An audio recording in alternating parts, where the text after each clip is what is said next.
There's much more to a tooth than just the parts you can see in a smile.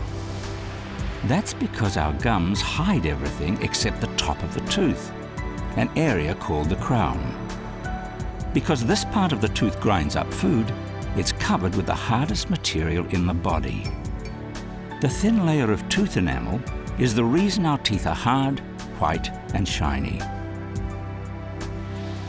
Underneath the enamel and down into the roots, the tooth is made up of pale yellow dentine.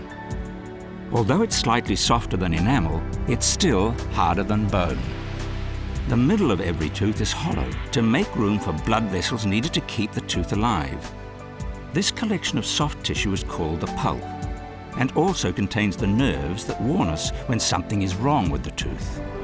The nerves and blood vessels enter the tooth through a hole at the very end of the root and travel up through the pulp canal to fill up the space in the crown called the pulp chamber.